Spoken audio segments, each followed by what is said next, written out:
The story of the Gita is the story of Indian civilization itself. We know the Gita as Krishna's counsel to Arjuna on the battlefield of Kurukshetra. But was it Krishna who created it? Or was it poet Vedvyas who was speaking the truth of the universe through Krishna? Does Sanjaya, who told blind King Dhritarashtra all that he saw happening in a faraway battlefield, deserve any less credit? What about all the poets and philosophers who sang, recited, wrote down or translated the Gita for people like us? This is their story, the story of the Gita.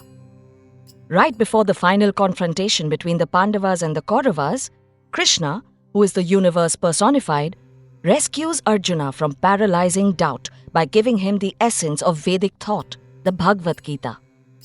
Vyas told the story of the Mahabharata to his disciple Vaishampayan, who told it to Romaharshan, who told it to Sauti, who told it to Shaunaka in the Naimish forest. 4,000 years ago, the rishis of Aryavarta composed the Rig Veda. In it, they praised the sun, the moon, and the planets. They paid homage to the forces that hold the universe together. In the centuries that followed, the Yajurveda spoke of rituals with which mortals might call upon the gods and praise them. After that, the Upanishads shifted the focus from the celestial to the human. Brahman, that which unites all beings, the song that vibrates and flows through all that exists, is shown to be a universal mind. Over centuries, after much debate and disagreement between monks, the Vedanta came to the people at last. The Puranas and the Ramayana and the Mahabharata were written down in Brahmi script for the first time ever. When religions of the book arrived in the subcontinent for the first time, Vedic ideas began to be retold in regional languages and scripts. Through songs and stories, Vedic ideas reached the masses. The Gita had found a new home, the Indian mind. When the Europeans made their first attempts to understand Indian culture, the many customs and beliefs of the Hindus made little sense to them. So they decided that Hindus must have one book that is the source of all their beliefs. What the European scholars did not understand was that Vedic ideas could exist without being holy books. They did not understand the importance of songs, stories, and rituals that travel the land, spreading the essence of Vedic thought. Also, the Bhagavad Gita is not the only Gita. The Puranas speak of the Guru Gita, Ganesh Gita, Avadhuta Gita, Ram Gita, Uddhav Gita, Vyadha Gita, and the Anu Gita. Around the time when the Roman Empire was rising in the Mediterranean, the Mahabharata was being written down in India. In a few centuries, it went from being a short tale called Jaya to being a mighty epic of 100,000 verses. And at its heart, there was the Bhagavad Gita, a book that has been called God's gift to Arjuna. Philosopher Adi Shankara saw in Gita the oneness of divinity and humanity.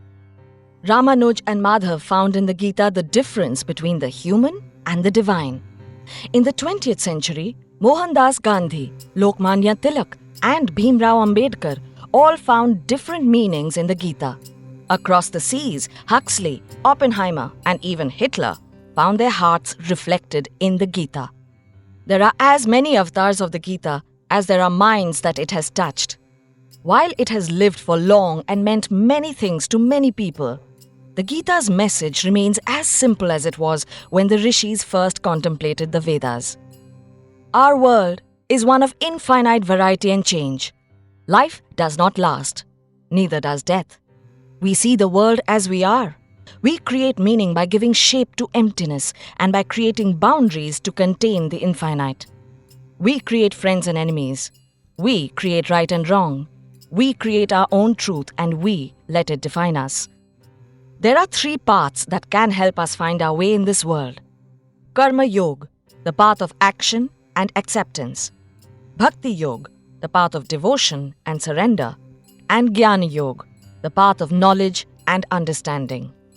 When we understand the other person, we understand the universe. That is and has always been the way the world works. Inspired by Devdutt Pattanayak's writings.